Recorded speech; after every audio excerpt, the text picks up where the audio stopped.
to a creature like nothing I've ever seen. Aye, my friend.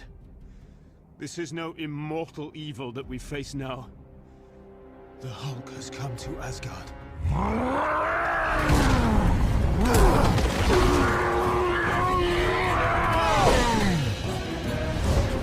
Welcome to the Superhero Cinephiles podcast. I am half of your host, Perry Constantine. And I am the distinguished other half, Derek Ferguson. The more distinguished other half. How you doing today, Derek? Oh, pretty good, pretty good. How have you been doing? I'm doing since all right. we last got together. Yeah, not that long ago. I'm doing pretty good. What was it I was doing? Oh, Comixology has another one of their graphic novel sales, so I've been, please don't tell me. Yeah, I've been spending my retirement money on that. What little there is. I hate, and you know what? We've said this before. I believe I probably said this before. But the thing about them is that their sales are so darn good. You feel almost bad for not taking advantage of it. You know what? I actually picked up the Frank Miller sequels to The Dark Knight Returns. That's how good the sales were that I picked those things up. Oh wow! Okay. And so I reread them, and Dark Knight Strikes Again. I still don't know what drugs Frank Miller was on when he was creating that thing, because that's just like total insanity. It's like the colors are insane, and the artwork looks ridiculous, and you've got like, there's one issue where like half the issue is Superman and Wonder Woman having sex and causing natural disasters all over the world, and then Dick Grayson turns out to be like an undead Joker kind of. It was just. And, like, Lex Luthor is, like, some Kingpin-like figure. Like, literally, he looks like the Kingpin. I don't know what the hell he was thinking when he wrote that. I am half convinced, and I heard that this was a rumor going back to when he did All-Star Batman. Yeah. With the infamous I'm the goddamn Batman. That Frank Miller didn't want to do it, but they kept throwing so much money at him. He finally said, "The hell, I'm going to do it." But he deliberately set out to write a story so bad, he was convinced that they was going to cancel the book. Yeah, see, I've heard that too, but then he also did that Holy Terror book, which was like this ridiculous, Islamophobic post 9/11 thing he did.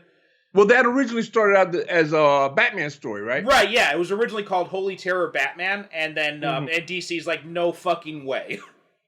Yeah.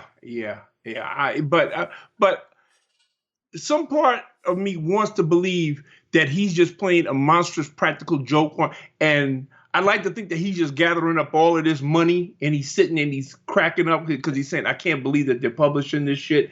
But then again, on the other hand, I would say to myself, is it really worth destroying your legacy and your reputation for the sake of just a practical joke? Well, you know what? Here's the thing, because then after I read Dark Knight Strikes Again, I read the newer sequels. There's The Last Crusade, which is actually set before The Dark Knight Returns. It's like the last story of Jason Todd. And also The Master Race, which is what he did. That was like the third sequel to Dark Knight Returns, or the second sequel, I guess, the third book in the series. And the thing is, I don't know, because Brian Azzarello co-wrote those with him, and I don't know if it's Azzarello tempering him or what, or if it's just because there are artists who are actually competent, which Miller's art is no longer competent. But, you had John Romita Jr. did The Last Crusade, and I think it was Adam Kubert did The Master Race. And both of those were actually pretty good. Okay. Well, you know what? Well, maybe Frank Miller just needs a writer. Yeah, I think that's what it is. Like, he needs someone who's going to be writing off his plots. Because, I don't know, because Azzarello was able to still kind of capture the feel of what The Dark Knight Returns felt like. And also, same thing with the art, and Kubert's art and Romita, especially Romita's art, because Romita's art is very similar to, like, Miller's classic style. Yeah. So I enjoyed them, and I picked up some other stuff. Like, there's some Marvel stuff I picked up as well, some other DC stuff. Like, I got like all the Cassandra Cain Batgirl stuff, so I'm gonna go back and reread those now. And also going back to Frank Miller, I also think that part of his decline is that he's one of these people that started believing his own press. Oh yeah. Yeah. You know, all of the things that people were saying about him, he just like bought into it, lock, stock, and barrel. And he said, "Oh, okay, well, I am a god." Yeah. Yeah. Yeah. I think that's got a lot to do with it. You know, with Claremont what. went through a little bit of that too. I remember when he came back to the X-Men, and it was just like totally phoned in crap. And then eventually he got to a point where he was producing some good stuff, but it took like a good 5 years of producing crap to get there. Yeah. I think I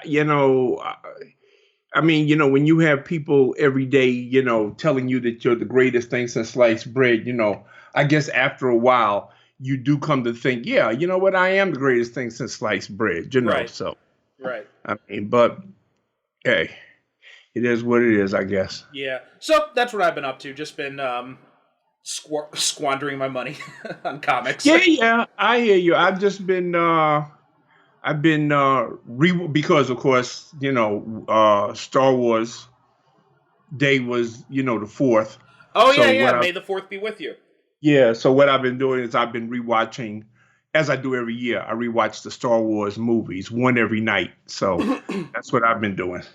Okay, and and finally, thanks to Disney, because I had seen like the first 2 seasons, but for some reason, I never finished watching the rest of it. I'm finally catching up with the Clone Wars now. How is it? So far, it's pretty good. I like it. I mean. Yeah, I mean, listen, it's Star Wars. I'm one of those people that, I saw Star Wars in 1977 in the theater when, we didn't have the internet, we didn't have anything. So we went into that movie absolutely cold. Nobody knew what it was about. And I have heard people talk about having a religious epiphany. And even though I've never had one, I would say that the first time I saw Star Wars is the closest I've come to it. Okay. So I love Star Wars, even the movies that everybody hates. I still love them because of Star Wars. So you'll never hear me say anything bad about Star Wars. Yeah, I know what that's like. I mean, I'm kind of like that with the X-Men stuff. So yeah, I get that. Yeah. Okay. So today we're talking about your pick, which was Hulk versus, and this was back in the early 2000s, Marvel did like a string. They partnered with, I think it was Madhouse Studios and Lionsgate, and they did a bunch of these like direct-to-video animated features. Like they had Hulk versus, they had Doctor Strange, they did Invincible Iron Man, Ultimate Avengers. They did a whole bunch of these. And they also did like a bunch of anime series. Like they had an Iron Man series, an X-Men series, Wolverine, Blade. And each of those were like 6 episodes apiece. Yeah. They did a whole ton of this stuff. I found this because I had seen this years ago on Netflix, and it's not on Netflix anymore. So, folks, if you want to see this, you can go on Amazon Prime. Because, okay, here's the funny thing. First of all, I went on Disney Plus because I figured, okay, well, it's Marvel, so of course it'll be on Disney Plus. I thought the same thing, yeah. No, it's not on Disney Plus, which I was like, well, wait a minute. They got everything else on. I mean, I'm going by, they've got, the Fantastic Four cartoons and all the Spider-Man cartoons, and, they got everything else. And I said, wait a minute, you've got everything else except for Hulk versus? Yeah, there's a few things that are missing, and I think it's pretty much all this Madhouse stuff. So I guess there's still a rights issue with probably with Lionsgate, I'm guessing, because they distributed it. That's what I thought too. I said, something, it's got to have something to do with Lionsgate. Because I noticed they didn't have any of the anime stuff on there. They didn't. Well, except they've got the newer anime stuff. Like there's the Future Avengers or whatever that show that's on there. And but other than that, like the other stuff, I didn't see any of the anime that Madhouse did back in the early 2000s. I didn't see Spectacular Spider-Man, which is, for my money, the best Spider-Man cartoon that they've made. I didn't see what is it called? I'm blanking on like pretty much any of the Madhouse anime stuff. Like Ultimate Avengers, that's not on there. None of that. You're right, Ultimate, right? Yeah. That's why. So that's where I finally said, okay, well, you know what? Let me go to Amazon Prime because Amazon Prime's got everything, and sure enough, they had it on there. Yeah. So was it part of the subscription with Amazon Prime? No, I had to rent it. Yeah, I had to do the same thing with. I went over to iTunes because I got an Apple TV, so I rented it off iTunes. Oh, okay. Yeah, that's what I figured. I said, well, usually it'll come because we have Amazon Prime, so usually I get lucky and I can get it without having to pay anything extra. But listen, it's only $4, and you know, what the hell? Yeah, same thing. Yeah, Yeah, it's no big deal. See what we do for you folks? I was about to say the exact same thing. We go ahead and spend our hard-earned money for this. But but hey, listen, it's a superhero movie, so you really don't have to twist my arm a whole lot in order to get to watch a superhero movie anyway. So yeah, same here. So let's get into it. So this is actually, it's calling it one movie is kind of a misnomer because it's actually like two short films that are jammed together. yeah, it's two completely separate stories. One is, of course, with the Hulk versus Thor. Mm-hmm. That's the actual name, and then the other one is Hulk versus Wolverine. And Right. yeah, I think like the Thor one, even though the Thor one is longer, it feels shorter than the Wolverine one. The Wolverine one is like 35 minutes, and the Thor story is like 45 minutes, something like that. It's Well, like 10 minutes. I think part of the reason is because the Thor story feels much more straightforward. The Wolverine story got a little bit more complicated because they threw in like the Weapon X stuff with it. Yeah, see, that's my thing with that because to me, it's a Wolverine story guest starring the Hulk. Yeah, it was kind of a weird choice, especially because I don't know about the Thor one, but the Wolverine one, it was supposed to be based on Wolverine's original appearance, which with where he fought the Hulk and the Wendigo was involved as well. And it was just like a one-issue story. It was like a very short segment, but they expanded it to include like all this, like Weapon X coming back and kidnapping Wolverine and the Hulk again, and all that kind of stuff. Because there's a nice little good bit of that story where you don't see the Hulk at all. The Hulk is gone, and the story is structured in such a way that instead of you saying, okay, well, what happened to the Hulk? What happened to the Hulk? You're actually surprised when he shows up again in the story because you Yeah. forgot about him. Because then we go into Wolverine's origin, we go into Weapon X and the crazy professor, and we get, whereas in Thor versus Hulk, the resolution of the story actually does depend on the Hulk and Bruce Banner. Right. Yeah. So, Okay. but in the other one, nah. It's like, as I said, the Hulk is dropped into a Wolverine story basically. Yeah, and it's kind of a weird choice. Also, there's a connection to another show because Craig Kyle and Chris Yost, they were doing the writing for these two segments, and they also were developers on Wolverine and the X-Men, which was an animated series, an only short-lived animated series. It came out just before Disney bought Marvel, and like all the stuff that was being produced outside of Disney at that time, as far as like animated shows, like it all got canceled as soon as Disney acquired Marvel. And Okay. and Wolverine and the X-Men was one of those casualties, but it's an amazing series. It's on Disney Plus. This is one of the ones that you can find there. So yeah, I definitely recommend checking it out. But this Wolverine and the Hulk, Hulk versus Wolverine, it is actually kind of a prequel to that series. Oh, okay. All right. Well, then that explains a lot then. Yeah, because you do see in that show, like, there's some Weapon X stuff that crops up again. There's an episode where the Hulk appears again, and they kind of reference this movie in it as well. Oh, okay. Okay. Well, then in that case, yeah, that explains a whole lot about this story then. Mm-hmm. Not that it's a bad story, but like I said, it feels like a Wolverine story. And as you said, the Hulk versus Thor is a lot more straightforward. Yeah, exactly. We don't get a lot of bells and whistles with that story. It's pretty much, bing, bing, bing, bing, bing, bing, bing. Whereas with the Wolverine, like I said, we go into these little thing because after a while, okay, Weapon X, like they even forget about the Hulk themselves because they want to kill Wolverine. Yeah, like the Bruce Banner he's being held captive. He's like in a tube somewhere else in the facility, and like there's a good chunk of that movie where it's just like Wolverine talking with the old Weapon X guys. Right, yeah, like he has a scene with Deadpool, and then Sabretooth and Lady Deathstrike try to kill him. He has a talk with there's a nice little chunk in there where we have no idea where Bruce Banner and the Hulk is at all. Yeah. So yeah, it does feel like a Wolverine story that was just kind of like retrofitted to include the Hulk. Now, so I know the Wolverine stuff. I know that's based on a comic book. But what about the Thor stuff? Because you're a bigger Thor guy than me. You've read you got like the whole run of stuff. So what is this? Was this based on any particular Thor story that you can remember? You know what? I watched it today, and while I watched it today, and I wish I had my Thor collection with me because a lot of my comics, especially my old, because I have a lot of the Kirby Thors, but I don't have them here. And I wish I could go into the boxes and dig it out because I could almost swear that this is like a story that was based on something that happened during the late 60s, early 70s.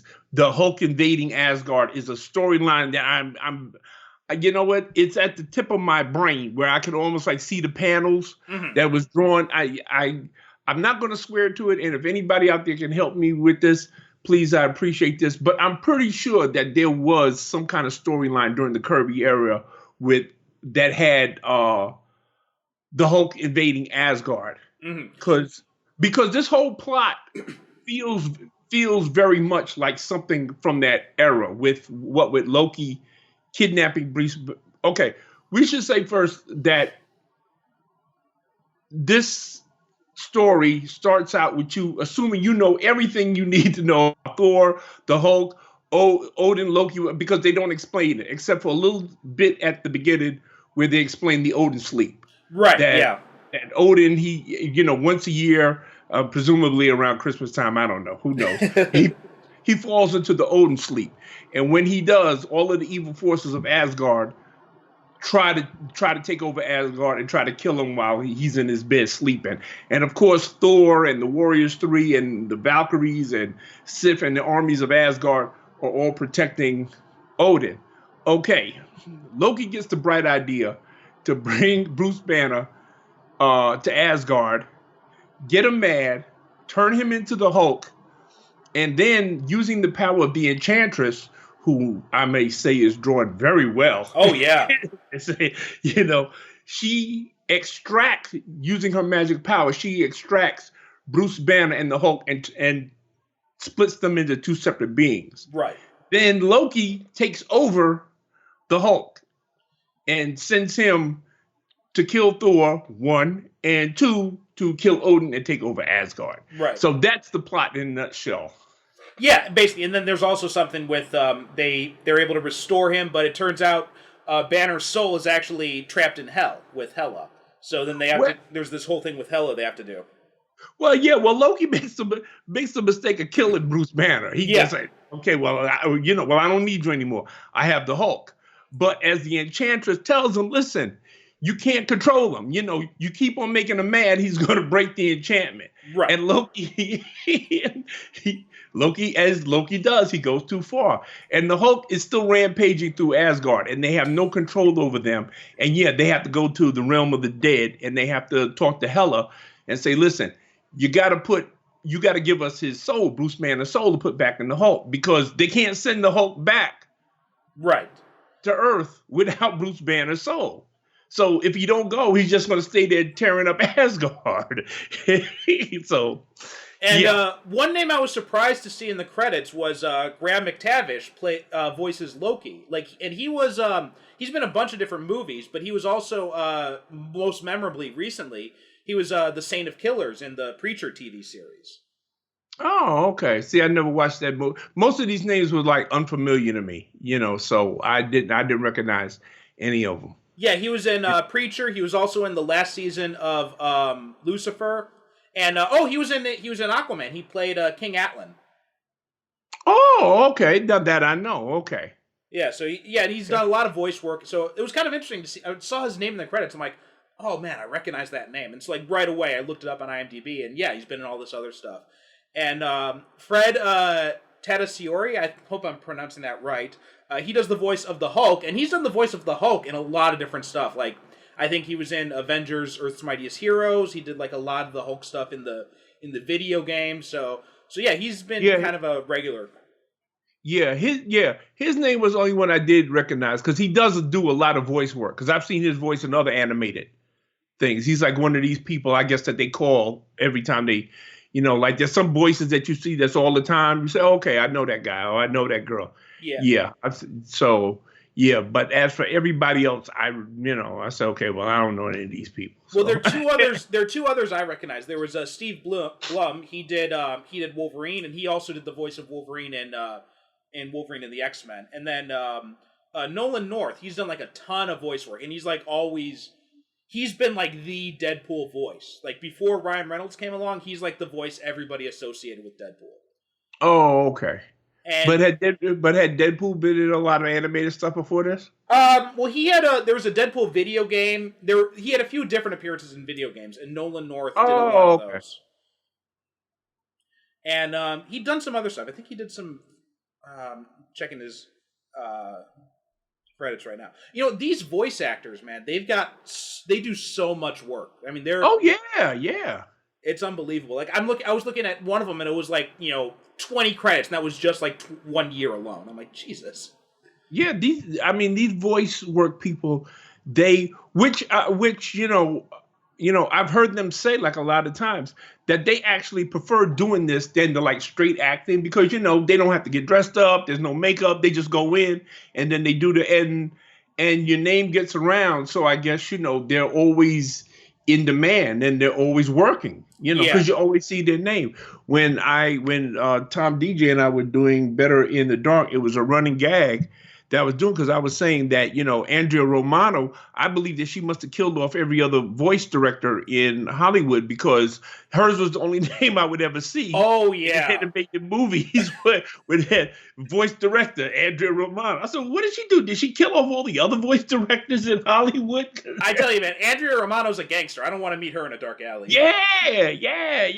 I mean, I don't care what animated movie it is. Voice direction, Andrea Romano. I said, oh, okay. All right. Yeah. You go, girl. You get yours. Yeah, I mean, if you're going in voice direction, you might want to consider another career because she's going to come for you. Yeah, exactly. She's got that shit locked down, man. Don't mess with Andrea. But listen, she does good work. Oh, she's amazing. I mean, like, she's the one who's responsible for like Kevin Conroy and Mark Hamill as Batman and the Joker. So yeah. I mean, unlike this thing, and don't get me wrong, I am not knocking any of the talented people that worked on here, but like none of them I really associated their voices like with the okay, Volstagg, for instance. Every time Volstagg ideally sound like Brian Blessed. Okay. And the voice that they had, the guy that did the voice here was just like, I don't know, it was too light. You know, because Volstagg is a big bombastic guy, so he should have a big bombastic voice. Yeah. And the guy that did Thor, well, I'm spoiled now because, every time I see Thor, I expect to hear Chris Hemsworth. Right. Yeah. It's the same thing with me and Professor X. Like every time I see Professor X now, like because I grew up with the X-Men animated series, so I associated that voice with him for so long. But then Patrick Stewart came along, and now like I always associate Patrick Stewart. And the same thing with Iron Man, especially. Every time I watch an animated Iron Man thing, I'm always annoyed by the voice actor because it's always like someone trying to do a Robert Downey Jr. impression. Exactly. They're trying to do Robert Downey Jr. and nobody can do Robert Downey Jr. Yeah. I'm sorry. I mean, that was my biggest sticking point for a long time with Avengers: Earth's Mightiest Heroes because it's a great series. Don't get me wrong, I love it. It's probably the best Avengers outside of the movie that you'll find. But the guy who did Iron Man, he was obvious because this show came out after the Iron Man movie, the first one. So he was obviously trying to do a Downey impression and just could not nail it at all. Yeah. I mean, it's funny how your mind works like that because it's like, okay, if I read a Batman comic now, I hear Kevin Conroy's voice. Oh, yeah, that's all the time. I don't even hear Michael Keaton's anymore, which I used to hear. Right. But once I started watching Batman the Animated Series and, Kevin, that's who I hear now. So it's gotten to the point that I can't watch Batman animated if it's not Kevin Conroy. It just doesn't, it don't sound right. Yeah. I had that kind of, because, we talked before about the Batman animated series, and I had that kind of issue with it where it's like, I didn't mind the difference in animation styles. In fact, there's a connection here. Jeff Matsuda, who was he used to be an artist in comics, and then he went into animation. Like, he did a bunch of X Factor stuff at the end of that title's run. But he did the character designs for the Wolverine segment. Oh, okay. And he also did the character designs for the Batman. Like, that was based on his art style. Hmm. But I had that kind of same thing when I started watching that show, because it was I think Rita Romano was the voice of Batman in that, and it's just such a different choice from Kevin Conroy that it took me out of the series, and it made it difficult to watch just because of that. Yeah. I mean, I think no, okay. Know who else is good? He's not as good as Kevin Conroy, but I could take him. Bruce Greenwood, because he's done Batman in a couple of he was year one, right? He was in year one, and I believe he did Gotham by Gaslight. You know who else was really good was crap, what's his name? The guy who played RoboCop, the first RoboCop. Peter Weller, I think. Yeah, Peter Weller. Like, he did the voice in The Dark Knight Returns, and he was amazing. Oh, okay. Yeah, I don't know if you ever saw the Dark Knight Returns animated movie, but yeah. No, I haven't seen it yet. I figured that sooner or later we'll get around to it. Yeah, that's definitely worth a watch. And yeah, Peter Weller does the voice of him in that, and he's perfect as an old Batman. And who else? Diedrich Bader did the voice of Batman in The Brave and the Bold. Oh, right. TV, and he was good because he was doing his voice performance was Kevin Conroy without doing an exact imitation of Kevin Conroy. Right. You know, and he's got that deep resonant voice, so he could pull it off. Yeah. So yeah. Okay. But yeah, some of the voice work in this, like Graham McTavish, who I mentioned before, he did the voice of Loki. He's good, but again, it's like a voice that I don't associate with Loki anymore because of what's his name? I'm blanking on the guy's name. Guy who plays him in the movie. Yeah. I know, yeah. I'm blanking on his name too. The guy from the movies. Right. Hiddleston. Yes, Tom Hiddleston. Thank you. Yes. Tom Hiddleston. Yeah. I so associate Tom Hiddleston with Loki now that when I hear a voice that's different, because Graham McTavish has like kind of like this deep, bassy voice, and I don't associate that with Loki at all. Right. Yeah. That's a large part of the problem. Like I said, I mean, you know, with this, because the voices I didn't associate, I mean, you know, with the characters. Even Deadpool, who, okay, I don't care much for the character, but now I'm used to Ryan Reynolds. Yeah. So I didn't have that big of a disassociation with Deadpool because I'd seen Nolan North do it a lot. Like, that was the voice I associated with Deadpool before Ryan Reynolds came along. So so that was kind of like going back, but it was a little bit of it was a little disjointed at first. I will admit that. Okay. And once again, folks, don't get us wrong. You know what? These extraordinary talented people, and they do excellent work in here. It's just that, you know, I guess, you know, like I said, you get spoiled by hearing what you consider to be the perfect voice for a certain character, and then when you hear another voice, it's just like, well, that don't sound like, you know, so and so, and you're too much aware of it, you know. So yeah, and that was the thing with a lot of these, because our perception have been so colored by the interpretations from the movies now, like Chris Hemsworth as Thor and Chris Evans as Captain America, and you know, Hiddleston as Loki, Reynolds as Deadpool. All these have really colored our perception. So when I hear Thor in these animated stuff that came out before like Thor Ragnarok, it's the comic book Thor, right? Who's kind of a different character than Hemsworth's take on him. You know, Hemsworth's take is he's a little bit goofier, he's got a little bit more I guess a little bit more heart. He feels a little bit more of like he's got a little bit more of a personality than the comic book Thor, whereas the comic book Thor is very like larger than life Shakespearean type of thing. You're right. Yeah, the Hemsworth Thor is like he's got a little bit more humility. Right. You know, he's more humble. Well, like you say, the comic book Thor is like, you know, Shakespearean, and you know, he, you know, stands around making speeches, and you know, he's calling down thunder and doing all of these godly things and stuff like that. But, you know, the Hemsworth Thor is, you know, much more of a likable, down-to-earth guy, despite him being, you know, the god of thunder. Right, yeah, that's a good way of putting it. Like, the Hemsworth, like, if you had those two speeches, like, I could see Hemsworth Thor making them, but he would be making them half in a half serious way, whereas the comic book Thor would be completely, he would be completely serious about it. Right, right. But you know what? It works for the character in the movie because then when he does stuff that I see as like being Thor from the comics, like when he actually has to harness the power of a star to make a new hammer in what was it, Guardians of the Galaxy? No, 2? that was in Infinity War. Infinity War, yeah, where he's harnessing the power of a star to make a new hammer. I said, now see, that's some Kirby Thor shit, right there. Yeah. Yeah. And then he hits himself in the head with the ball in Ragnarok. Well, yeah. Well, there you go. Well, see, now we're back. Okay, that's Hemsworth. That's the goofy. Who has a definite talent for comedy? I mean, I would never have expected after the first few times I've seen him that he would be I'd never expected him to be such a funny guy. But then I saw him in Ghostbusters and then in Thor Ragnarok. Oh my God, he was hilarious. Oh yeah. Oh, Ghostbusters, with the thing with the glasses. Oh God! When Patricia hit me in the ribs, she said, "When you stop laughing," I said, "But it's so stupid." Him and Kate McKinnon. I don't care what anybody says, but I love that movie just for the two of them. Yeah. Kate McKinnon, who should be the new Doctor Who, as far as I'm concerned. You know what? I never would have considered that, but yeah, that'd be a definite good choice.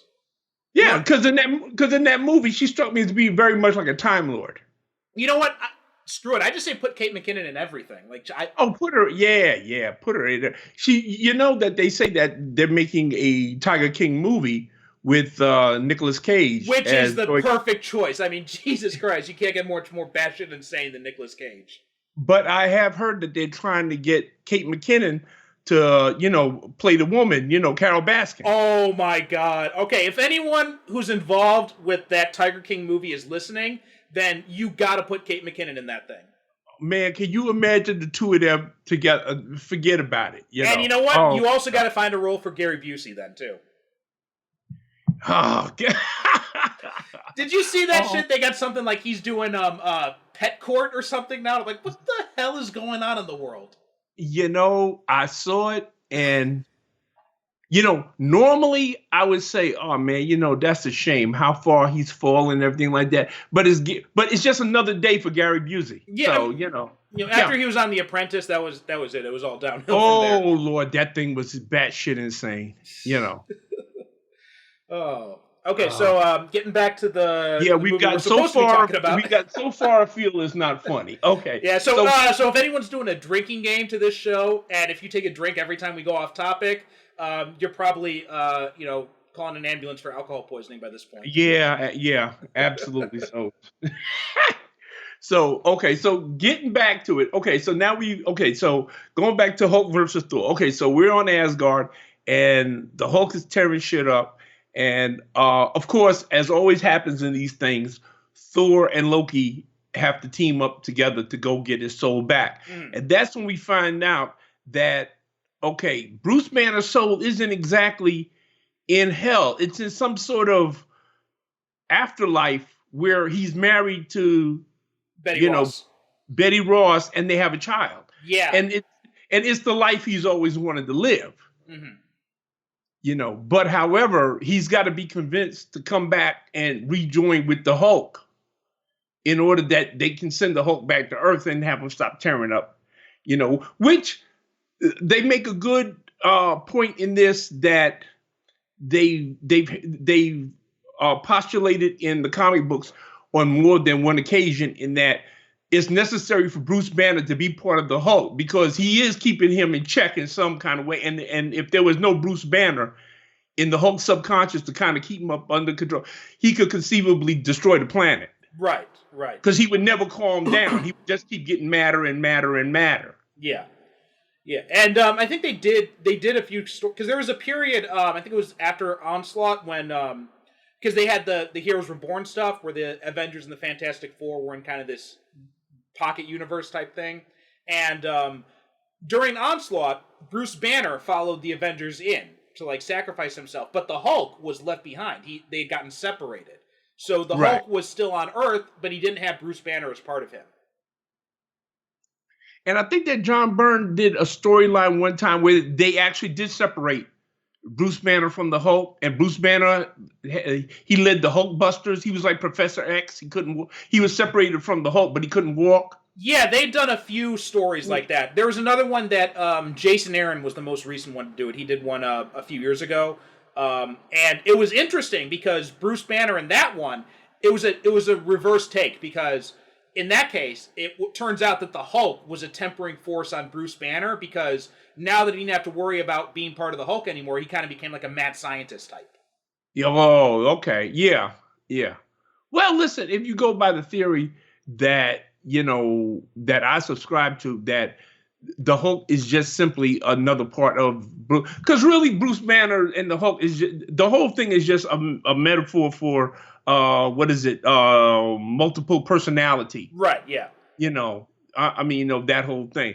So yeah, so the Hulk is a necessary part of Bruce Banner and vice versa. So, they need each other. Yeah. I mean, Bruce Banner, Bruce Banner, without a doubt, is probably the craziest motherfucker in the Marvel Universe. Yeah.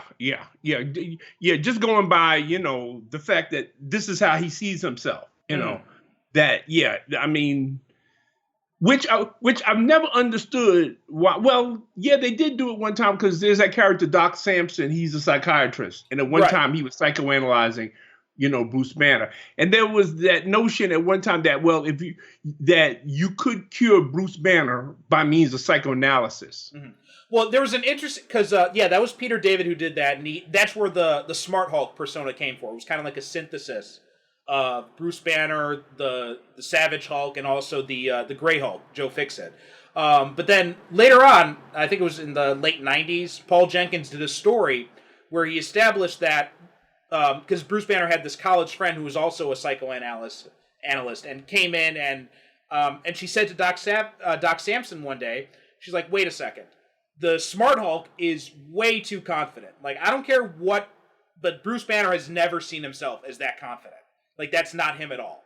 And then Samson revealed, okay, you know what? I created a fourth personality, and I told Bruce that it was the synthesis of all that to keep him in control. And just yeah. So, but that was a really good run, because he had explored all these different personalities. Like, every time Bruce Banner changed into the Hulk, he changed into a different Hulk in that series. Like, he changed into the Savage Hulk, he changed into the Gray Hulk, he changed into the Smart Hulk, they called the Professor. And so it was a really interesting take on it. Now, when I wrote my Hulk fan fiction series, I had yet another different take on it, because I saw Bruce Banner as actually being addicted to being the Hulk. Yeah, there have been that was kind of what Jason Aaron did as well, when he'd separated the Hulk and Bruce Banner, because Banner's whole thing was he wanted to re-merge with the Hulk. Right. And as much as he, would go around telling people, oh, I hate the Hulk, I hate the Hulk, I hate the Hulk, he didn't have any problem with pulling the Hulk out of his hip pocket when he got it, when he got pissed off. And it's kind of like the thing that Mark Ruffalo does, because they had the scene, what was it? I forget exactly what movie it is, where he's asked by Captain America, okay, well, can you pull the Hulk out? Can you get mad? Can you get mad enough? He said, well, I'm always mad. Yeah, it was the first Avengers movie. Right, yeah. That memorable line, which, you know what? Story-wise, it doesn't really make any sense, but it's just such an awesome line when he just goes like, that's my secret, I'm always angry. Right, yeah. Which was kind of like how, when I wrote, that's how I kind of saw him, that, what really, I'm always pissed off. So, yeah, but I mean, again, that's the whole thing about the Hulk, and which is why I guess we're discussing the Hulk more than the actual story, is that the Hulk is not just this big green smashing machine. It's the whole psychological issues that come along with the character that makes him who he is. Yeah, I mean, remember the Ang Lee Hulk movie, which both you and I have talked about. Like, that's a movie we both think is pretty underrated. But in that movie, there's that one scene where Eric Bana, he's talking to Betty Ross, Jennifer Connelly, and he tells her, he's like, right. He's like during the change there, he's like deep down, he's like, in the midst of like all the rage and everything, he's like, I actually like it. Yeah, yeah. I mean, yes, okay. The Ang Lee Hulk, yes, it does have its problems. It's got an ending that makes absolutely no sense whatsoever. No. And yeah, okay, it has its problem. But when you want to talk about a movie that's got psychological maturity and depth for a superhero movie, yeah, that's it. Yeah, definitely. We get into, not only with Bruce, but with Betty also and everything like that, we get into some really deep psychological waters dealing with these two seriously damaged characters who've had parents that really did a number on them. Oh, yeah. I mean, well, geez, when you got Thunderbolt Ross as and Nick Nolte as your fathers. Yeah. I mean, well, one of these days we're going to have to really review that movie. Because every time I bring it up, people are, that movie was crap. I said, well, no, it's not. And that movie got really kicked around by comic book fans who always complained before the Ang Lee Hulk that, well, nobody takes superheroes seriously. We don't get good directors, actors, or writers. Well, you got all of that with this movie. Yeah, and then they complained like, oh, not enough smashy smash. Yeah, not enough. Yeah, Hulk smash. Well, yeah, okay, well, all right. Well, see, like I said, you know what? Whenever people ask me, if I could digress for 1 minute, when people always ask me to say, oh, well, who do you write for? Who's your audience? I said, I have absolutely no idea who my audience is. I said, I write for me. Yeah. Because if you try to figure out what your audience want, that way lies madness. Well, I mean, in Stephen King, his book on writing, he says you can't please all the people all the time. You can't even please some of the people all the time. You just have to settle for pleasing some of the people some of the time. Yeah. And and he was exactly right. Like, so you just gotta, kind of write for yourself. You guys gotta, like you said, you write for yourself, and that's what you gotta do. And comic book fans, they're so fickle, that, and you and I have talked about this many times, that before a movie, they just announce a new movie and already people lining up to hate it. Oh my God, I remember the backlash over Heath Ledger being cast as the Joker. Like, people were, ready to burn down the goddamn internet based on that. And then it came out, and all of a sudden, all those people love Heath Ledger. And they pretend they never said anything about it. Exactly. All those people, all of a sudden, now he's the greatest Joker ever. Well, wait a minute. That's not what you said to me. And there were some people that I knew that I called them on it, too. I said, well, that's not what you said. Yeah. Well, okay, just say you was wrong. Well, I wasn't wrong, but, oh, yeah, okay. So, yeah, that's why whenever there's some sort of, like, oddball casting, I'm just like, you know what? Give it a chance. Let's see how it turns out. And sometimes it turns out bad. Like, when Jesse Eisenberg was cast as Lex Luthor, I'm like, you know what? Let's give it a chance. Let's see how he does it. Because if he does something like in The Social Network, he might be a pretty decent Lex Luthor. Then the movie came out and it was terrible, but, whatever. But I still say, like, give it a chance. Yeah, exactly. I mean, like a few years ago, would you have ever imagined Chris Evans as Captain America? Oh, hell no. Like, when he was cast, I'm like, okay, that's an interesting pick. Yeah. And now, you can't imagine anybody else playing Captain America. No, same thing with Robert Downey Jr. Like, people don't remember this, but Robert Downey Jr. was a total oddball choice for Tony Stark. He actually had to sign all kind of agreements that he would show up for work on time. He would show up for work sober. A lot of people forget about Robert Downey Jr. was unhireable at one time. Nobody would take a chance on him. Yeah, I mean, he had gone through a few attempts to, like, kind of restore himself, and he'd always failed. Like, he had been on Ally McBeal for a little bit, and then he ended up getting a DUI or something after that. Yeah. And know who he credits with putting him back on the track to get his whole career and his life back? Who's that? Mel Gibson. Really?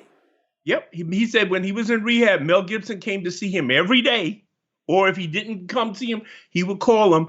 And when he got out of rehab, Mel Gibson gave him his first job because nobody else would give him a job. It was in a movie called The Singing Detective. Really? Huh, I didn't know that. Yeah. Mel Gibson, I believe he produced it and he directed it. And because he was going to play the role himself of the lead character. But he gave it to Robert Downey Jr. himself because nobody would hire the guy. Yeah.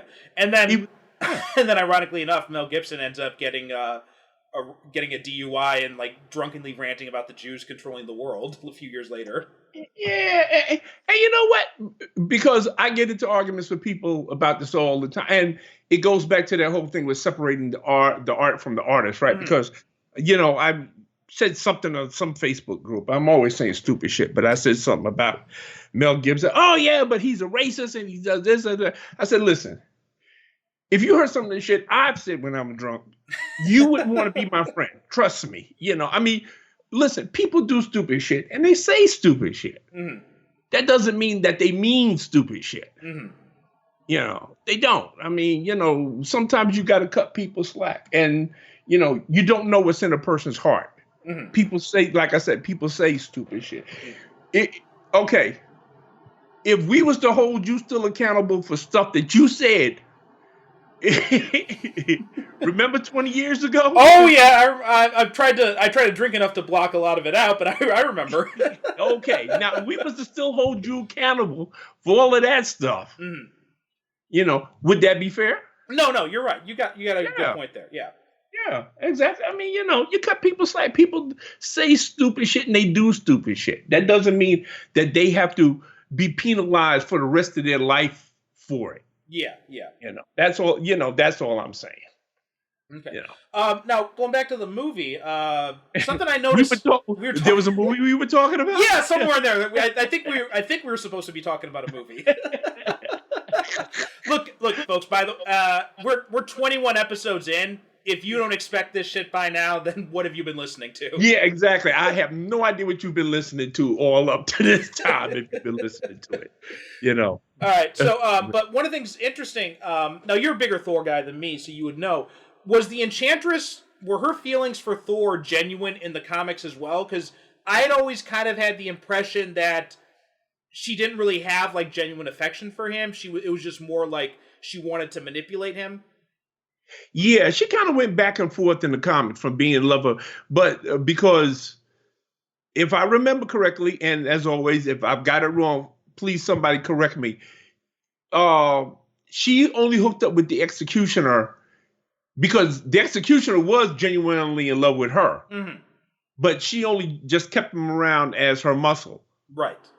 And yeah, she did have some. Yeah, I do recall that there was a period she did have feelings for Thor, and because she would use her magic like to make him fall in love with her and stuff like that. But it never took. And Thor would give her this, these speeches. Well, if you got to use a spell to make me fall in love with you, that's not really love. And she would say, "Well, I don't give a shit."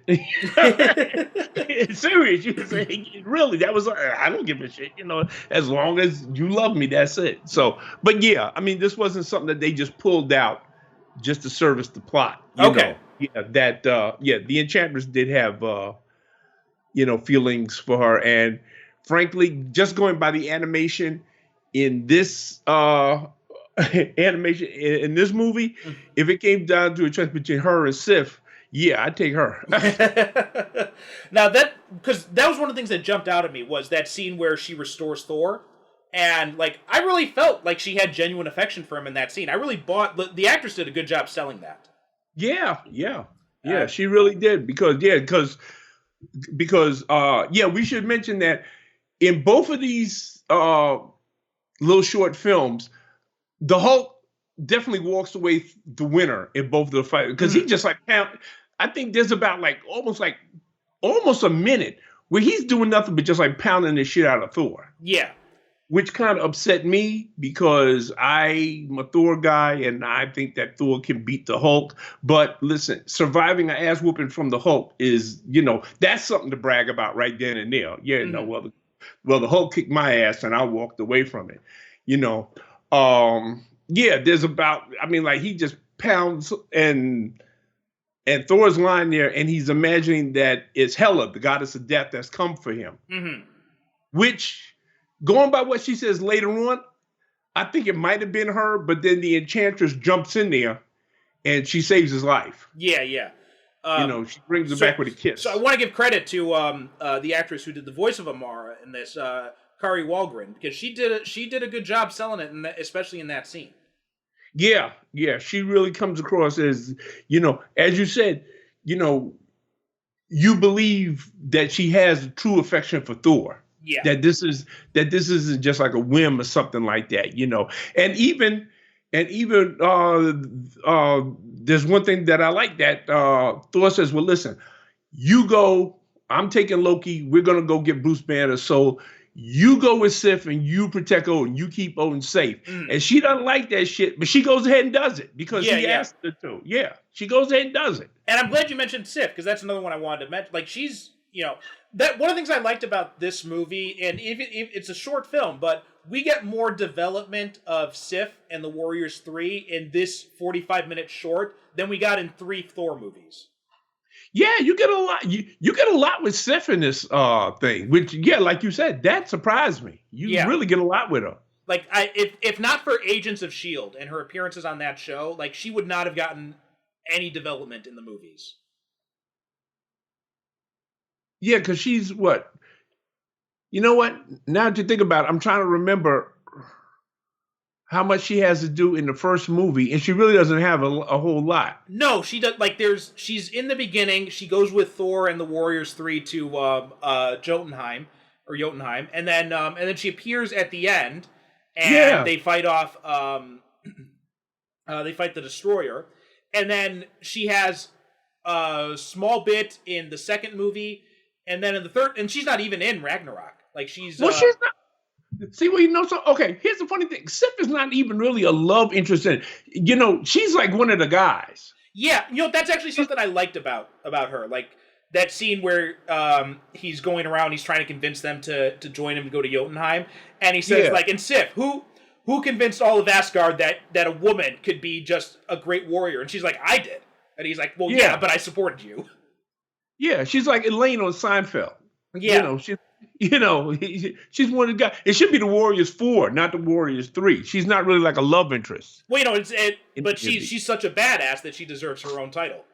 Well, yeah, absolutely. I mean, really, yeah. You know what? I really hope that out of all the characters from the Thor universe that deserves their own Disney series, she should get one. Yeah, well, I think that's one of the reasons she was kept out of Ragnarok is because they didn't want to kill her off, but they couldn't. So they just decided, let's just say that she's in exile. Yeah, because they said, she's still out there somewhere, and so she's still out there. Yeah. So but hopefully, if Taika Waititi is listening to this, first off, come on the show, and second, get Jamie Alexander to come back in Thor: Love and Thunder. Yeah, absolutely, because she's a great cat. And I've always liked Sif. Mm-hmm. Even from the comic books, I've always liked her. Yeah. So yeah, she got a lot to do in this movie. The Warriors 3, even, especially in the beginning, like I like the little back and forth banter and development they had between them at the beginning there. Yeah. I mean because that's the type of thing that you want to see from them, because basically they're the Three Musketeers. Right. So when you see them, you should have that kind of feeling.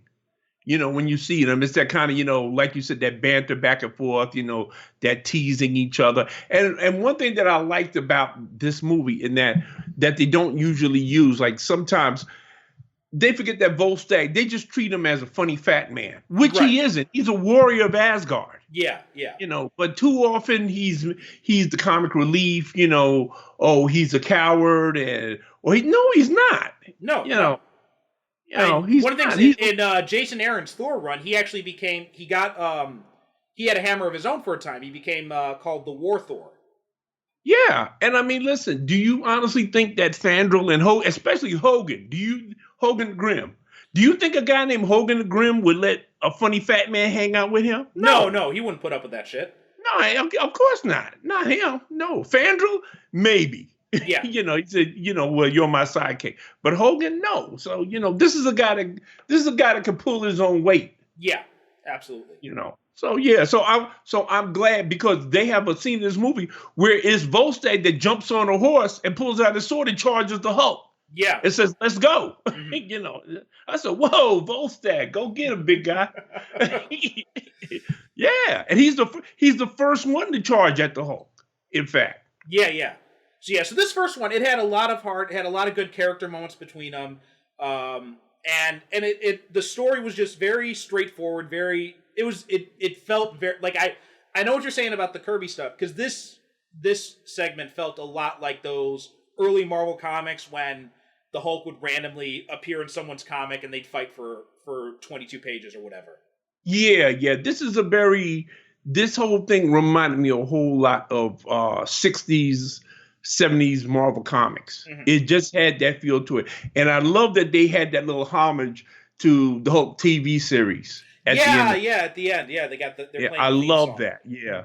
That was the perfect ending. Yeah, that was a good part. And there's also I like that they give a sense that there's history here, right? Because, Thor knows who the Hulk is, and you get the sense that they've been at this before. Oh yeah. Yeah, exactly. It's not like the old thing like, oh, well, he knows who he is as soon as he sees him and he sees the damage he's causing. He said, and I think it's Balder, because he's done beat the hell out of Balder, and Balder said, "Oh my God, he said, my Lord Thor, it's the end of the world," and blah blah blah blah blah blah blah. And Thor said, he said, "It's Ragnarok," and Thor said, "No, it's worse. It's the Hulk." Yeah. I love that part. Yeah, he said, "No, this is worse than Ragnarok. It's the Hulk."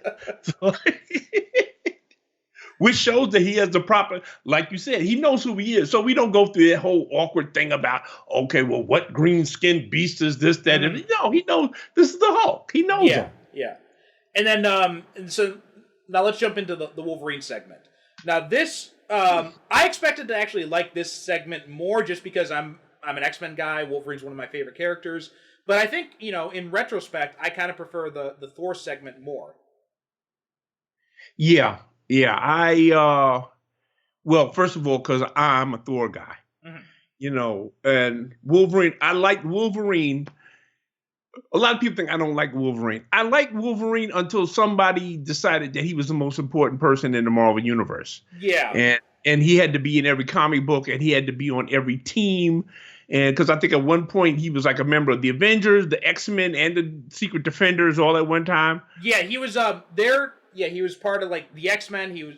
So here's where it really started to get crazy. Is in the early 2000s, you had Grant Morrison and Joe Casey came on the X-Men books, and they said Wolverine was going to be, and they're both doing separate teams in each of their books, which is a good idea, but they said Wolverine was going to be on both teams. And I'm like, okay, well, that doesn't make any sense. That's kind of stupid. Although, to Morrison's credit, he only used Wolverine like once in a blue moon. He actually wasn't really part of their team. But then, after they left, you had like Claremont and Chuck Austin and Josh Whedon doing the X-Men books, each doing their own book. Wolverine's on all three teams. And then Bendis comes on the Avengers, and he wants Wolverine on the Avengers. So now he's on 3 X-Men teams. Then he's on the Avengers, and then they do an X-Force title, and he's in X-Force as well. And it's like, for a guy who's supposed to be a loner, what the hell are you doing on all these different teams? Yeah, exactly. And then in his own book, he's going to the island of Madripoor and running a bar. Yeah. I remember that was kind of the weird thing about the early issues of his solo series, where he was supposed to be in Australia, and the X-Men were presumed dead, and then he's hopping off to Madripoor to run this bar, and his disguise is just an eye patch. Just an eye patch. I don't know what the hell Claremont was thinking that anybody would believe that. But he's still got the same hair, mind Exactly, yeah. Same hair, same voice, everything. And in fact, Peter David came on the title. He did a storyline after Claremont left, and he did a storyline where everyone's like, "Oh, so can we stop pretending that you're not Wolverine now?" Yeah, exactly. I mean, because, oh, man, it just, although, you know what? I did like the idea, because since you do have so many mutants, I did like the idea of having 2 teams of X-Men, because you can't do that. Yeah. Because you know what? You can do that. Yeah. You got this many mutants. Okay, you have a blue team and a gold team. Well, why not? But, to have him on both teams, I mean, really, Yeah. And that was the weird thing about that. It was so funny because Wolverine says, "Well, everybody knew I was Wolverine. How come nobody said something?" And it was Jessica Drew. She's like, "Listen, when the short guy who likes to stab people and has anger issues says he is going by a different name, you just go with it." You just go with it, right? Yeah, you just go with it. You don't question him. You don't. This is the guy that can pop out the adamantium claws. When you look at him wrong. Yeah. So, but yeah, so he's been like, I love the character, but he is ridiculously overexposed. And now in this movie, like, you know, Steve Blum does him, but you know, the animation was a little bit weird because the mask, it's kind of like they were trying to go for the classic style mask, because a lot of people don't know this, but in Wolverine's first appearance, he didn't have those huge ass flares on his mask. It was actually like just like a small little archway type of thing. And then it actually had whiskers. He had whiskers on it too. Yeah, and it was actually an inking error is how he got the classic mask, because Gil Kane was inking the cover of Giant Size X-Men #1, and he made a mistake or something, and he inked the flares too high. So then they had to go back through the whole issue and do that over all his appearances in the issue, because they didn't have time to redo the cover. Oh, okay. And so it was an accident. So it was an accident. Yeah, it was a total accident. That's how his mask got that way. And but you know, he's got the big ass flared mask in this, but it's also yellow from like the nose down, which it's kind of like this weird cross between the classic design and the familiar design. So I don't know why they did that, but it was just something that it kept bothering me throughout the whole movie. Well,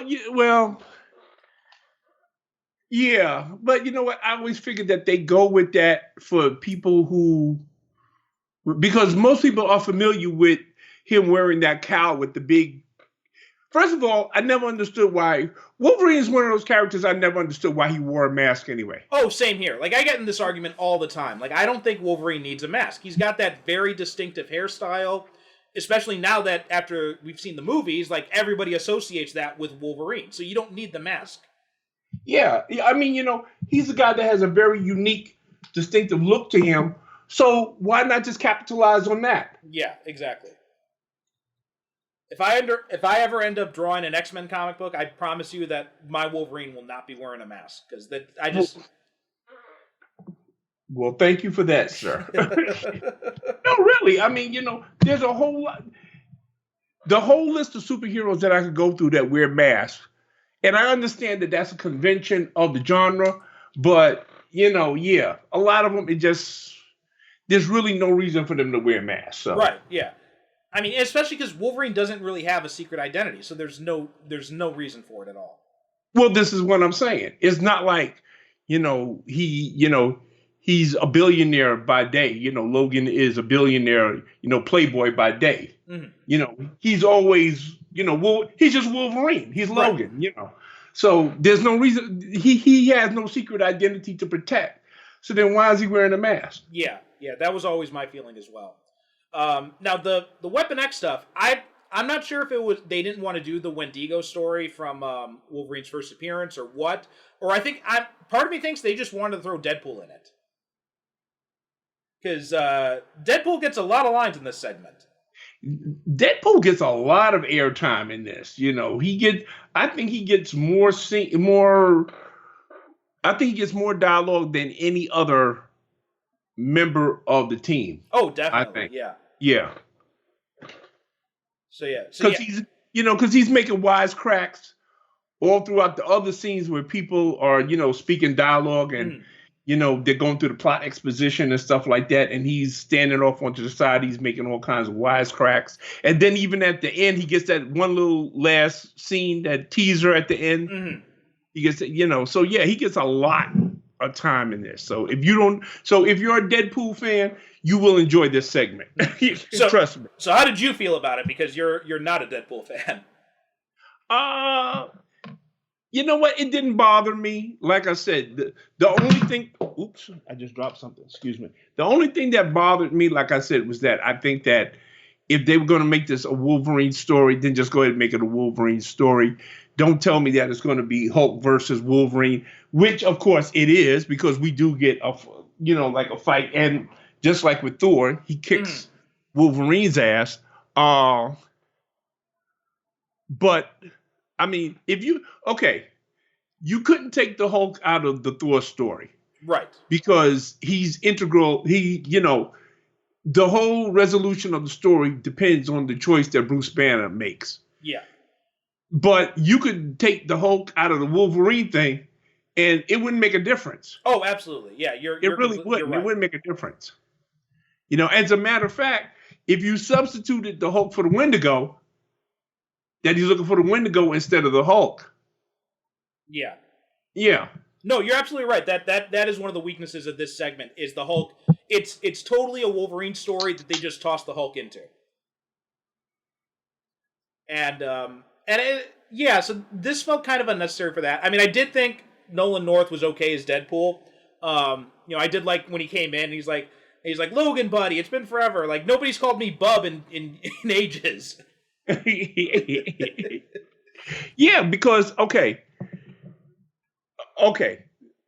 this just hit me. We don't have a part in the Thor segment where they stop the movie dead to give us the origin of Thor. Mm. But they do that here. They stop the story dead to give us the origin of Wolverine. Yeah, and they have like flashbacks and everything. Like I remember watching. I'm like, why are they wasting all this time with this? Right, which is why, as we said earlier at the top of this episode, even though the Thor segment is longer, the Wolverine segment seems longer. Yeah. To me, because like they've got that, and I mean this is a pretty lengthy flashback. Mm-hmm. It takes up like a good third of the movie or so. Yeah. And I mean it stops the main thrust of the story dead in the water, so we get Wolverine's origin. Right, and they try to have they try to work in the Hulk by saying like, well, we want the Hulk to work for weapon, and it never quite feels like that's really what's going on here. Right, because once they capture the Hulk, like I said, you have Sabretooth and Lady Deathstroke. That's it. They just want to kill Wolverine. Mm-hmm. It's like nobody really cares about the Hulk anymore once they've captured him. Yeah. And you know what else? What also struck me is this segment is also pretty damn violent too. Like there's that scene where Wolverine chops off the professor's hand, and like blood's gushing out of it and everything. Yeah, they have the Hulk. He rips off Lady Deathstrike's arm. Oh yeah. He just grabs something. He just like again. Okay. Let me just say this. Yes, there's a horrific amount of violence in here, but it's honest because to me, it's like when we were talking about the Teenage Mutant Ninja Turtles in the previous episode. Mm-hmm. Okay. You have a character with swords, and the only thing he cuts in the movie is a pizza. Yeah. He never uses them in combat. And you pointed out the scene quite rightly where the ninja keeps ducking him when he's, and then just before he can cut him, he holds back the swords. Right, he goes for a kick instead. Right, okay. Wolverine is a character who's got Ginsu knives that comes out of the back of his hand. So, of course, he uses them. Yeah. And that's what he does in this movie. He just straight up chops up people like, they were salami, quite frankly. This is a bloody, this segment is kind of bloody, folks. So, I wouldn't advise, you let the little kids, watch this part because, Wolverine uses those knives. I mean, he uses them claws for what they are intended to kill people. He straight up murders a whole bunch of people in this, That was something I actually liked about the second X-Men movie was they didn't hold back when Wolverine, when they're invading the mansion. Wolverine cuts loose on him, and he's stabbing people with those things in that segment. Yeah. I mean, you know what? You don't give me a character. His primary weapon is a sword, and then all throughout the whole thing, oh well, he's knocking out people with the flat of the blade. Get the hell out of here! It's a sword. Cut his head off. Yeah. And I realize, yes, that makes me sound like a bloodthirsty maniac, but no, I'm just a big believer in if you know what. If you don't intend for your character to use that weapon, then don't give it to him. Right. It's like in those when the Punisher was everywhere in the 90s, and then he'd be mowing down, people in his own book and like killing them dead, and then he teams up with Captain America, and all of a sudden he's using rubber bullets. See, that was my problem with the Punisher. Just what you said in his own comic. Yeah, he's mowing down people left and right. But then when he's teaming up with Captain America or Daredevil, oh, now he's using a taser or rubber bullets, everything. Come on. Really? Yeah. You can't have it both ways. Exactly. So I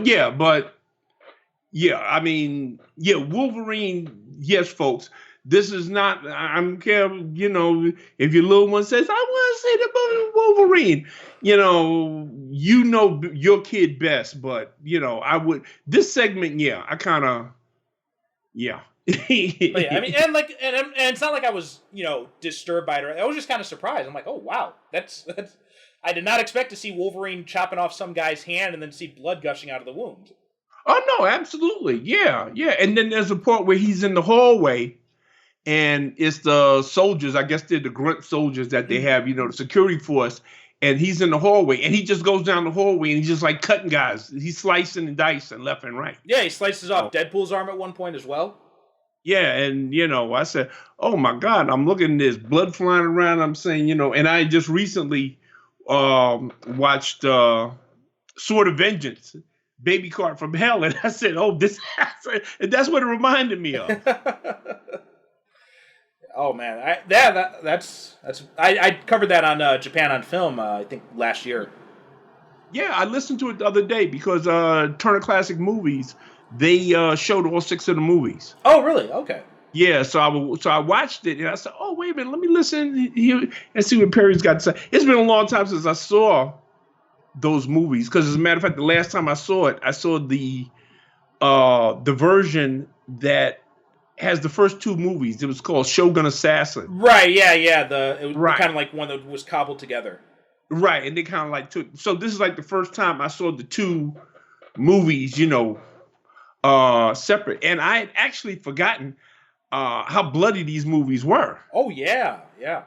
I mean, there's like geysers of blood, the scene where the ninja, they want to hire this ninja clan to kill the lone wolf. And it's these female ninjas. And, the guy is, he's making fun of the women and he's saying, yeah, well, you're women. And the leader, she says, "Okay, who's your best ninja?" And he calls him up and the guy comes up there and the woman says, "Okay, try to get out of his room." And these women they just hack him up in the most horrendous way. They just cut off limbs every which way as he's trying to get out.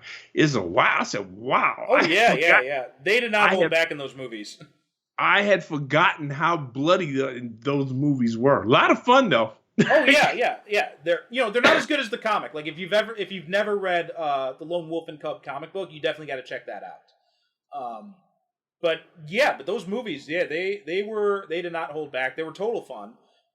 And they actually just recently released them. I think like maybe last year on Criterion. Oh, okay. Yeah, because I'm thinking about getting. And you know what I like? I like the fact that the guy, he wasn't, he looks like a middle-aged, office worker. That was actually one of the things that took me out of the movie a little bit because like I had read some of the comics, so like he's nothing like the guy appearance-wise, he's nothing like the guy in the comics. So that took me out of it a little bit. Well, they said on Turner Classic Movies because they introduce the movies before they come on. And they said that the guy who played the lone wolf in the movies, that he went to the creator's house, the guy that created, the manga. And he went dressed up as the character. Oh, really? And he said, "Oh, I know you think I'm too fat and everything like that, but let me show you what I could do." And he had like a wooden sword. And he was doing all the moves and everything like that. And he was showing them how he could move. And, the guy said, "Okay, you can play him. You got my blessing." Wow, now I like that kind of commitment when an actor goes that far with it. Yeah, because he said, "Yeah, I know I don't look like the guy that you drew. I'm kind of chubby and I got a double chin." He said, "But I can do this." And like I said, he showed up in full regalia, to the guy's house, and he showed him what he could do. And the guy said, "Okay, yeah, you got the job." So but I kind of like the fact he didn't look like your conventional, samurai, tall and thin, and man, I like that he looked like a dad. Yeah, that's a good point. Yeah. He looked like a. So now going back to the movie we're supposed to be talking about. Okay. So it turns out that Fred Tatasciore and Stephen Blum, who did Hulk and Wolverine, they recorded their lines at the same time. And apparently, I'm reading the trivia now, they got into their roles so much, the staff was worried they were going to start a fight in the recording studio. Really? Yeah. Okay. I'm just taking up some other trivia here. Oh, go right ahead.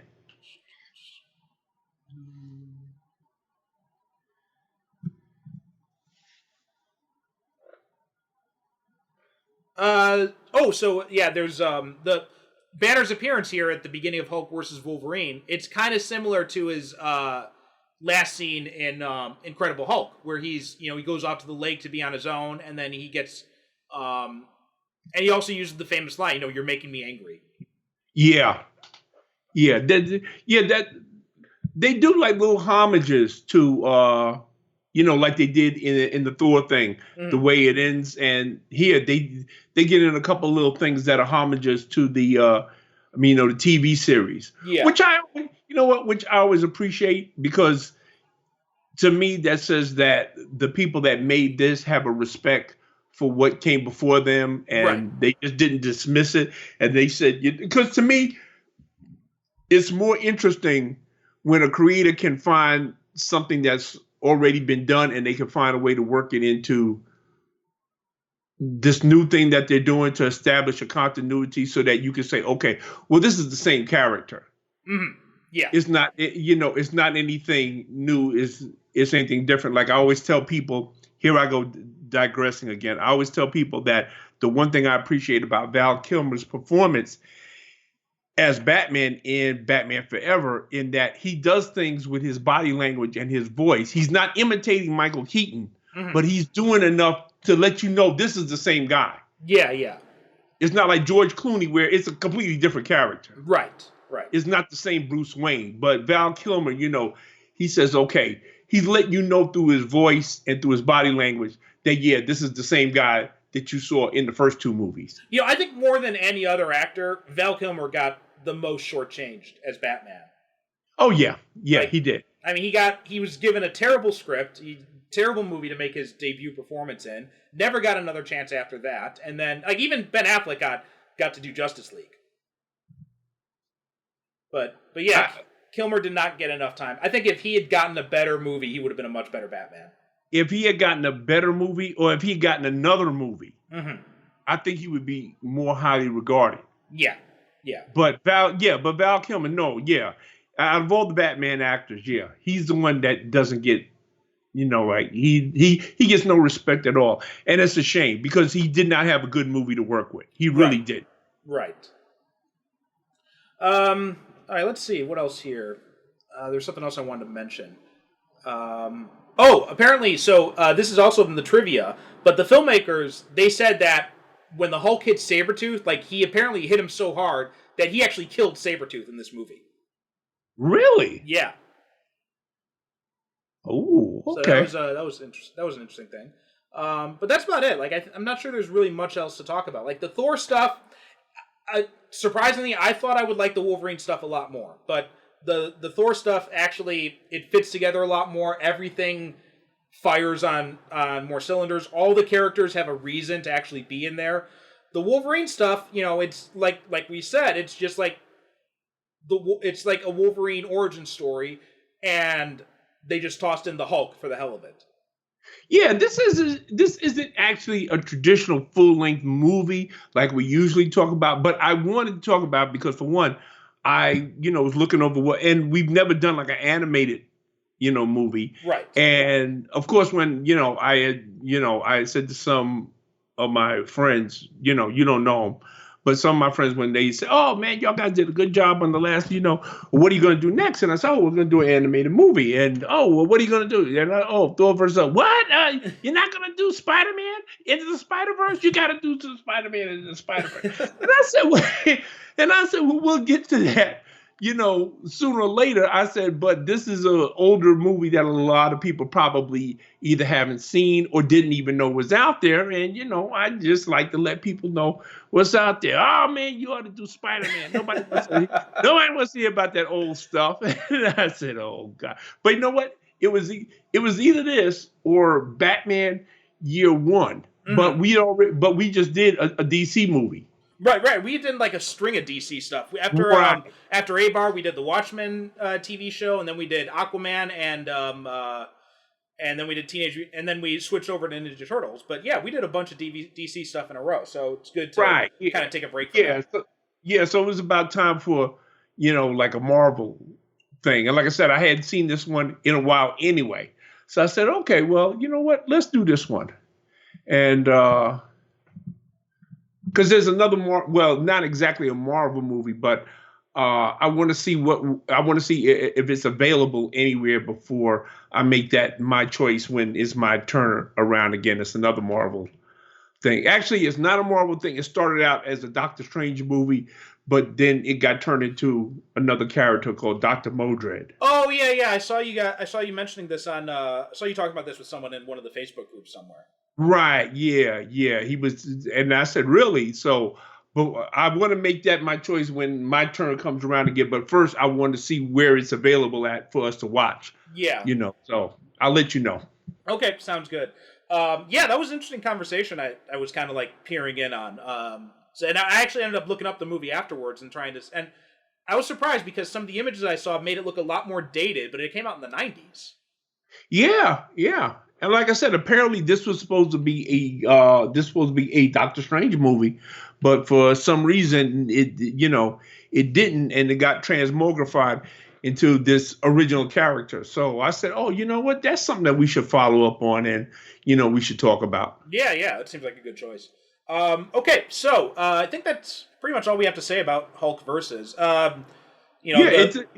It's a great animated movie. It's not long. It's not even like 90 minutes long. Right. Oh, you know what else is Sam Liu directed? I think it was.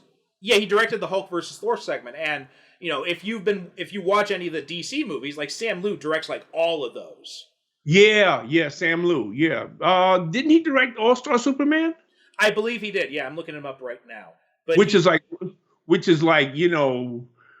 I mean, that's an animated movie we definitely have to make time for, So, Superman. Okay, here's his filmography. Like, listen to this. This is crazy, okay?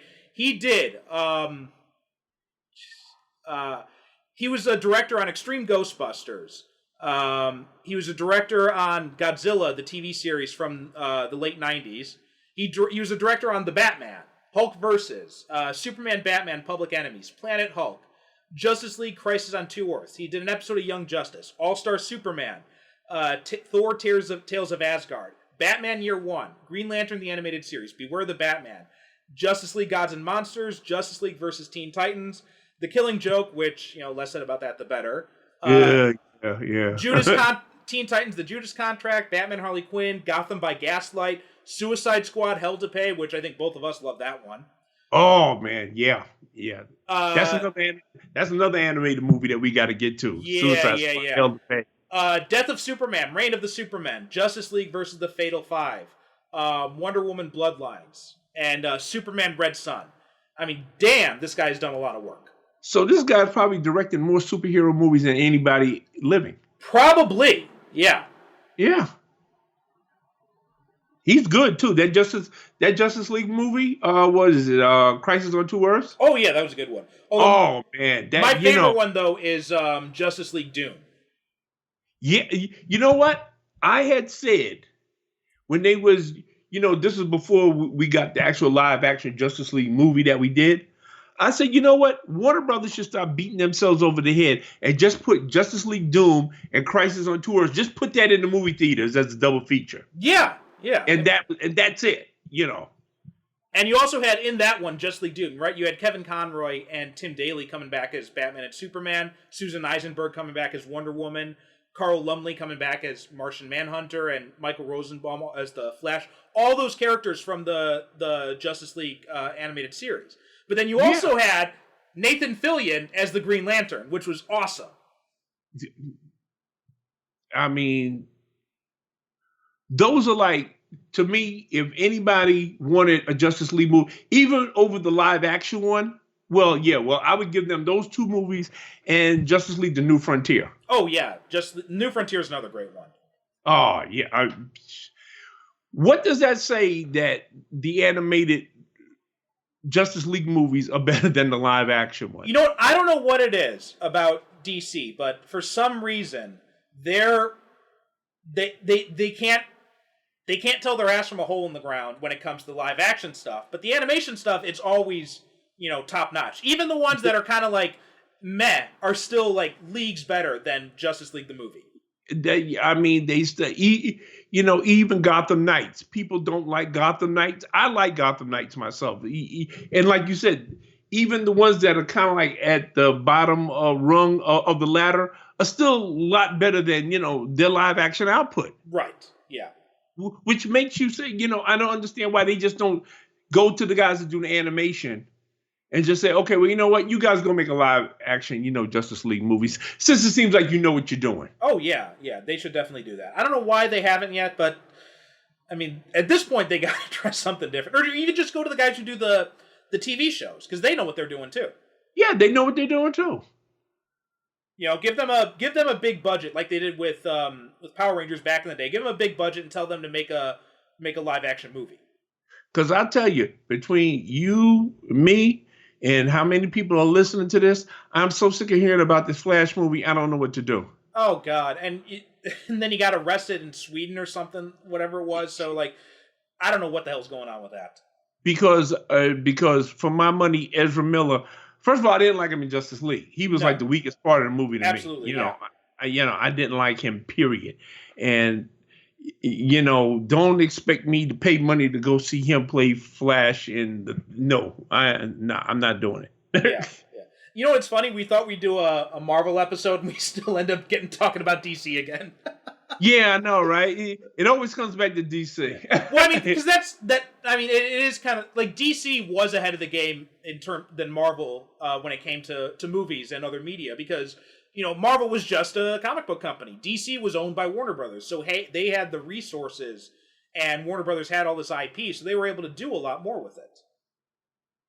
I think a lot of what it is that DC felt like they had to play catch up. And they started chasing Marvel. Mm-hmm.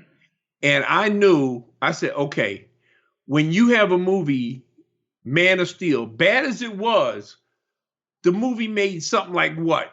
$275 million worldwide? Mm-hmm. And Warner Brothers and DC came out with a statement, said that they weren't happy with that.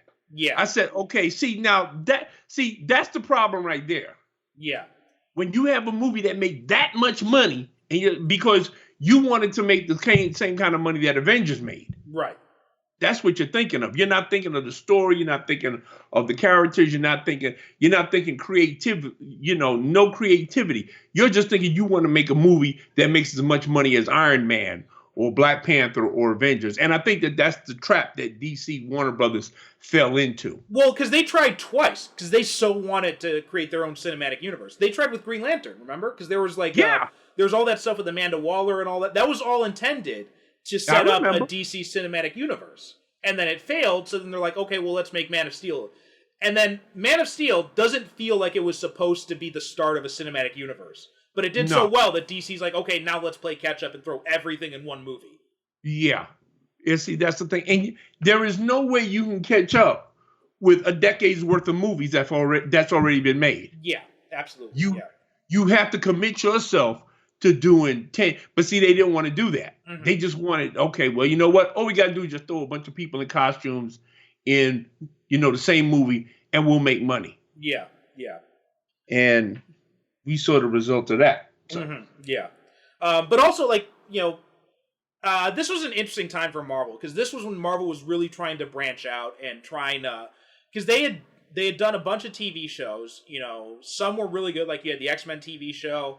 Others were, of questionable quality, like Fantastic Four and Iron Man. But then you had and Spider-Man 2, sometimes had some good points, but also had some really bizarre points as well. Like I said in the last episode, there couldn't be any pigeons on the roof because when he landed, and he couldn't throw a punch. They wouldn't let Spider-Man punch anybody even. Really? It was such a weird time. And they had the Sinister Six in one episode, but they couldn't call them the Sinister Six because the standards and practices says no, you can't use the word sinister in a kid's TV show. Well, what'd they call them? The kind of Sinister Six? No, they called them the Insidious Six. Okay, well, you know what? That's not bad, but you know. And you know what? But here's the funny thing: at the same time, over in the X-Men TV show, they had a villain called Mr. Sinister. So I don't know. And then yeah. You know what? I always said that I really wish I could have sit in on one of these meetings that they have when they're trying to, and just ask them. I don't know. I just would really just like, I don't know. You know what? I would just like to have some insight into the process of how they make these decisions. And, well, wait a minute. Why? Because you know what? Comic books are the easy, to me, it's like the easiest thing in the world to translate to film because they're nothing but storyboards anyway. Right. Especially animation. Yeah, that's all it is. So all you got to do is just take that and translate that to live action and you got a movie. But it just seems like they can't be satisfied with what's on the page. Yeah. They have to but as people who are in the film industry has explained to me that you have people at every step of the process, they feel that they have to put their fingerprint on it. Yeah. So that they can, so they can say, okay, well, I did that, So that's why they said that sometimes changes are made just for the sake that somebody just wants to make a change just so they can say that they made that change. Right. Yeah. So. It's a weird industry. It is. It's a weird industry. People tell me all the time, they say, oh, well, Derek, if Hollywood comes knocking at your door, you're going to sell. I said, well, how much are they going to give me, first of all? And then, oh, well, what are you going to ask for? You're going to ask for creative control? I said, I'm not going to ask for nothing except a fat check. And that's it. And let them go do what they want. And that's it. Which people find kind of curious. They say, well, as much as you love movies but I have no wish to get caught up in that insanity though. Right. I'm not trying to go crazy. And I don't think, and from everything I've heard from creative people, writers and such who have got caught up in that, it's not worth it to me. It really isn't, and see me, I'm a materialistic bastard. Just give me the check and let me go about my business. So this movie, I think it kind of falls in the middle of the Marvel animated stuff. Like it's not one of the best ones, but it's also not one of the worst either. It's a movie that I would say you don't have to see it, but if you are a fan of Thor, Wolverine, Deadpool. the Hulk, and you just want something quick to watch in the afternoon, like you got an hour to kill before you got to go out someplace or, whatever like that. Yeah. Watch this. Why not? Yeah. It's only like 75 minutes. So it's not that big of a time commitment. Yeah. It's not. Yeah, exactly. It's not even 90 minutes long, so it's not like a big, it's not like Kingdom of Heaven. Right. Yeah. You don't have to make a commitment for the whole afternoon to watch it. Okay, all right, so that about wraps it up on Hulk Versus. So the next pick is mine, and I kind of agreed with you. I think we've done a bunch of DC stuff, so I wanted to kind of switch it up, do a little bit more Marvel stuff. And with that in mind, I thought, what is probably the most insane Marvel movie that's been made so far? Doctor Strange?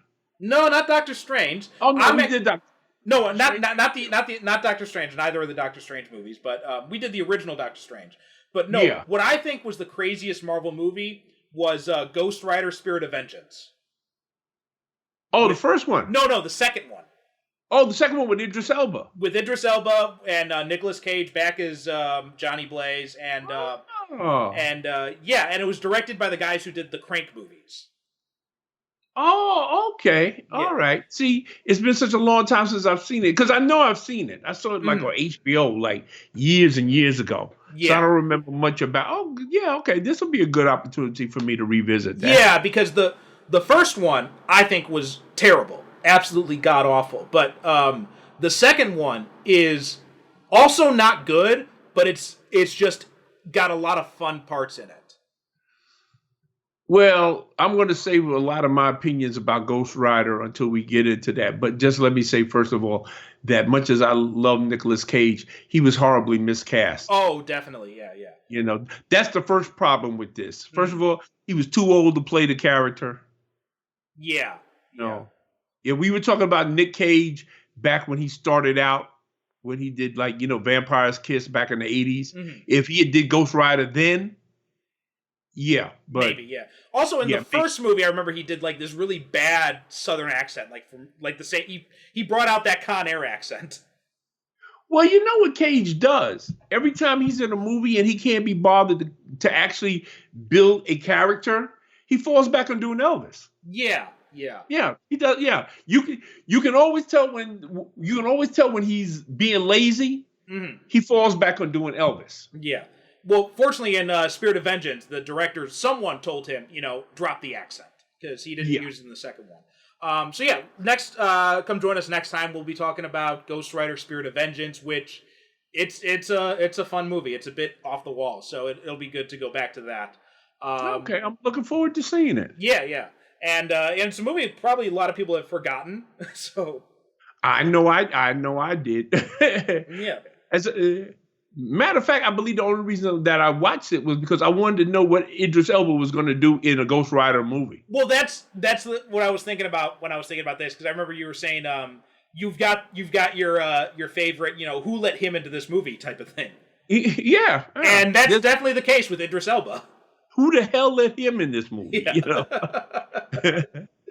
Okay, so come join us over superherocinephiles.com is our website. Join the Facebook group, Superhero Cinephiles. Just go search for it on there. Follow us on Twitter or Instagram, Super Cinema Pod. And also, I just remembered something. So last week we did the original Teenage Mutant Ninja Turtles, and it's actually the 30th anniversary of that movie. Oh, wow. So again, just like we had with Batman Day, we had this really good timing with that. Yeah, and look at that. We didn't even see how good we are. We time these things and have no idea with the actual what we're doing. Next week there's probably gonna be like some Ghost Rider thing that comes out as well. It all works out in the end. That's spectacular. Mm-hmm. And also, something that Dave Ellis posted on our Facebook group. Apparently, I think it's like next month or something, or maybe even later this month, Judith Hoag, who played April in the original Turtles movie, is going to be hosting like a cast reunion virtual pizza party. Oh, massively cool. Yeah. Okay. So. Oh, yeah, that's right. Yeah, I did see that. Okay. So that's a interesting little bit of trivia to follow up on last week's episode. But that's it for now. Thanks for listening. Go ahead. Go ahead. Yeah, no, can I just get in a little plug here real quick? Oh, you're always welcome to plug away, my friend. Okay, folks, if you have not listened to Japan on Film yet, do yourself a favor and go right now and listen to the episode about Lone Wolf and Cub, Sword of Vengeance, and also listen to the most recent one, Message in Space, which kind of fits in with this being the month of Star Wars. Mm-hmm. And whatnot. So I listened to those 2 episodes recently. So by all means, I recommend them highly. Go listen to them. Oh, well, thank you for that. Plug over. Okay, thank you. I wasn't expecting you to plug my stuff, but very appreciate it. All right, so that's it for now. Thanks for listening. Come join us next week, and we'll talk to you later. Okay, good night and God bless. And wash your hands and stay home. Wash your hands, stay home, and if you got to go out, make sure you wear a mask. Bingo.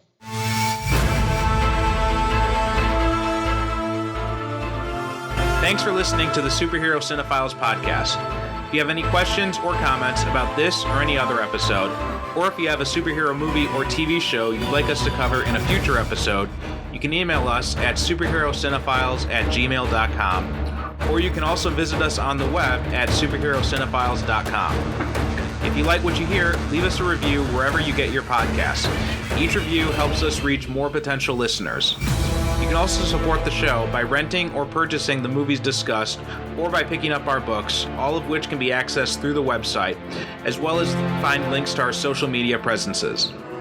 The theme music for this show is a shortened version of Superhero Showdown, a royalty-free piece of music courtesy of FezleonStudios.com.